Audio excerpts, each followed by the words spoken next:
If I'm being honest, 2025 didn't give me all the answers. It gave me adjustments. It gave me pauses I didn't plan for. And it gave me lessons I probably wouldn't have chosen, but absolutely needed.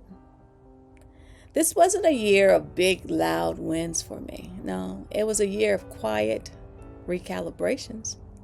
And before we rush into vision boards, resolutions, and new year, new me energy, I want to sit here right at the edge of this year and name 5 things 2025 taught me. Not from a highlight reel, but from real life. If you're ending this year feeling a little wiser, a little tired, but also strangely more grounded, this conversation is for you. Hey y'all, I'm Vanessa, and this is Waves of Change.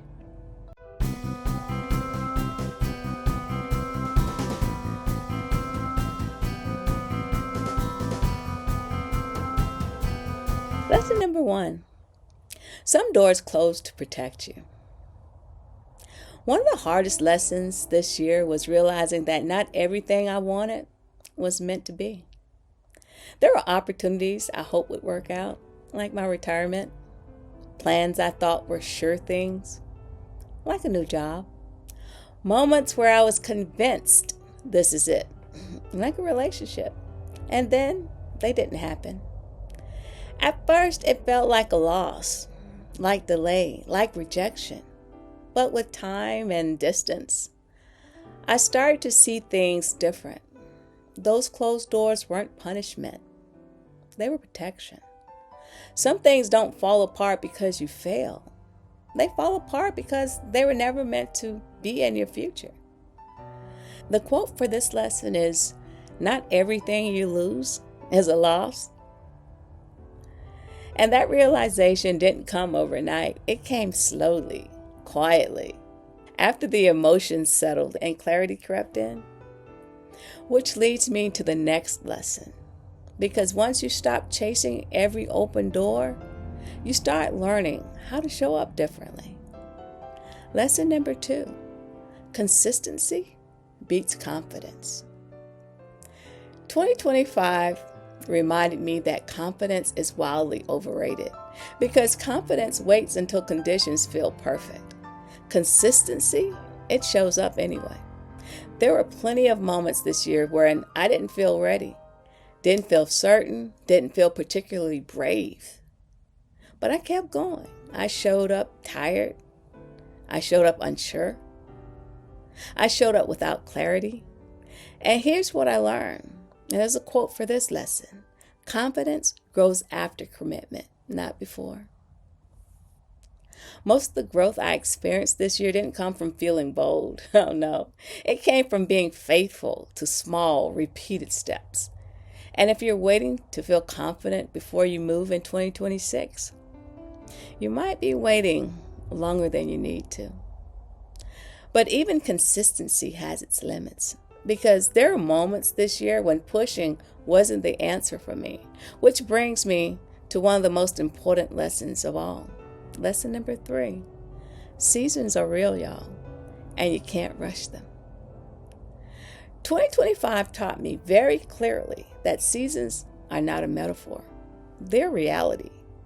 There are moments I felt behind, like things should be moving faster, like this YouTube channel, like I was watching other people's harvest while I was still preparing the soil. And that can mess with your head if you let it. But here's what grounded me, this quote. You can't harvest in every season. Some seasons are for rooting. Not every season is visible. Not every season is for growth you can measure. Some seasons are about strengthening what no one else can see. And rushing a season doesn't make it end sooner. It just makes you exhausted. Once I learned to accept the season I was in, something shifted. How I measured success. Lesson number 4. Peace as a strategy, not a reward. For a long time, I treated peace like something you earn after everything else worked out. after the decision, after the results, after the confirmation. But 2025 flipped that thinking for me. I realized peace isn't the finish line. It's part of the process. The quote for this lesson: protecting your peace is a part of the plan. There are moments this year when choosing peace meant slowing down, saying no, letting go of explanations. And that wasn't weakness, it was wisdom. Peace helped me hear myself again. It helped me make clearer decisions. And it reminded me that not every opportunity deserves access to my nervous system. And once peace became the priority, something surprising happened. I stopped needing all the answers. Lesson number 5, you don't need the whole picture to take the next step. One of the biggest shifts in 2025 was learning to move without certainty. I didn't have to have the full plan. I didn't have to have all the details, but I had enough clarity for one step, and that was enough. The quote for this lesson: clarity follows action more often than it precedes it. We often think we need the complete understanding before we move, but clarity shows up after we begin. You don't need the whole map. You just need the next right step. And that, my friends, is what 2025 gave me. Not answers, but alignment. Not certainty, but wisdom. This is my last video of 2025.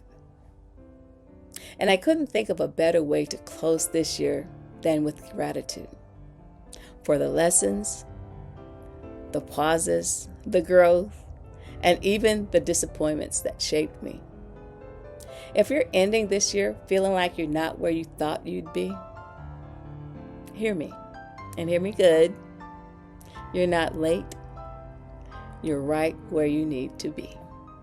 I wish each and every one of you a joyful, peaceful, and grounded 2026.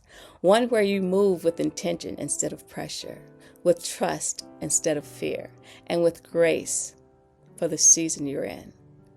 If any part of this resonated, let me know in the comments. What did 2025 teach you?